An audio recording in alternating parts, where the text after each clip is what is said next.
From whipping up school assignments and essays to making executive decisions for companies, AI chatbots are evolving, and here's how they're taking over the internet. Believe it or not, the first chatbot dates back to the 1960s and was created by Joseph Weizenbaum. He named it Eliza, and it was a groundbreaking achievement that used natural language processing, the basis of AI. Eliza was used to make conversations with users and reflect on their input. We won't get into all that computer science mumbo-jumbo, just know that Eliza inspired others to create their own chatbots. Fast forward to the internet, and the most common uses of those chatbots are in messaging platforms and customer support. An early example of a commercial chatbot was SmarterChild, launched in 2001. Think of it as the first Siri or Google Assistant. Since then, chatbots have been used in so many industries and apps that it's gotten to the point where you can't tell what's AI and what isn't. I mean, it can make art now, and some of it looks really good. Now, I may be running off on a little tangent here, but hear me out. The biggest use of artificial intelligence the internet has seen so far is with art. It all started with that DALL-E app that had us all making realistic images with the most random prompts ever. This doesn't mean that AI art didn't exist before this internet sensation. It's just that it got more common and opened doors to other applications. There's this huge debate from artists about how AI-generated stuff isn't the same and dismisses the hard work of pieces done by hand. But are they wrong, though? Artists already have it rough as it is, and the fear of losing out on work thanks to a computer would make anyone mad. Yes, AI art looks good, but there's a lack of style, you know? Sometimes images that look photorealistic don't necessarily mean they're good. You see how these tools have done so much good, yet so much damage to the internet. Trust me, this is just the beginning. The abilities of artificial intelligence are enhancing to the point of no return. But how did the use of chatbots evolve to the level that we see today? Experts say the biggest development occurred during the pandemic. When everyone was locked up at home, the technology needed to advance ASAP. Schools, businesses, and everyday routines shifted to an online forum. Remote jobs and offices became the new normal. AI could address the needs of these remote workers for things like self-service options or frequently asked questions, so productivity levels could be maintained during the pandemic. Acronyms like NLP, ML, and IAM systems became the norm. Natural language processing, or NLP, played the biggest role in data collection. Highly scripted robotic chatbots can't predict a user's intent, nor can they engage in meaningful conversations, so NLP helped make this a reality. Virtual assistants like Siri, Alexa, and Google all use NLP-based AI tech. It helps them easily interact and respond to humans by not only predicting, but accurately identifying what users want. It's gotten so advanced that they can now recognize your voice. And this isn't limited to just smartphones and gadgets. AI and chatbots have impacted the education system in ways you probably didn't know were possible. For starters, ChatGPT has become the new generation's textbook. When it comes to tech, the education industry has always been ahead of the game, and the pandemic forced the industry to make some new and improved changes to teaching styles and methods.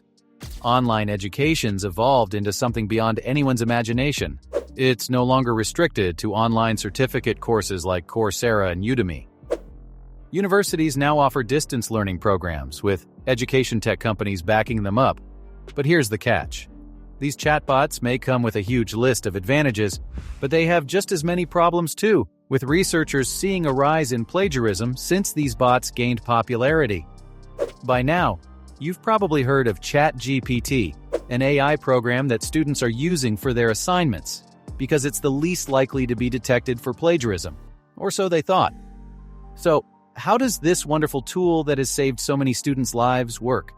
Basically, it uses GPT language models.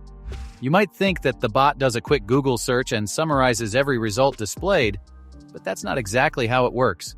Do you know how much time that would take? And how many results it'd have to go through in a matter of seconds? How ChatGPT actually works is very complicated and could probably take up the entire runtime of this video, so I'll explain it in the simplest terms possible. GPT models go through a pre-training process, and after a bunch of other procedures, it keeps learning with each update. The bot is gathering info from online articles, web pages, blogs, and for all we know, it's probably learning from your late-night tweets. Here's where the issue arises.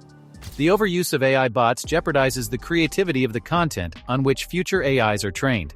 In other words, they're plagiarizing from their own generated text instead of studying online data.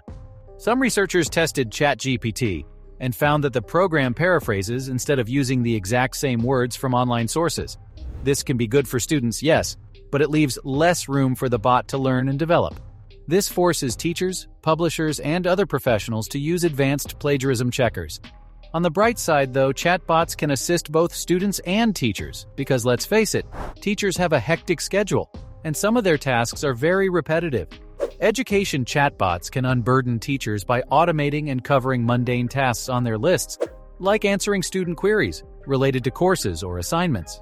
Now, a teacher doesn't have to be online at all times and can simply use a bot. Easy! Teachers can even evaluate tests and provide feedback for each student based on the results. Will chatbots be replacing teachers and professors? I doubt it. But did you know that chatbots are now used in the managerial decision-making process when hiring and firing staff at a company? What kind of horrible company would let a computer make those decisions? Google's parent company, Alphabet Inc., apparently. The company laid off thousands of employees, and many people suspected it was completely randomized.